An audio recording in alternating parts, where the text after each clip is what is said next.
hanya pasal wali sah nikah. Itu kalau menurut pendapat Mu'tamad. Pendapat Mu'tamad yang kita makan minhaj yang disebut pendapat mazhab.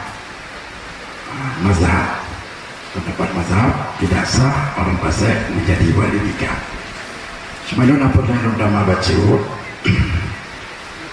untuk lebih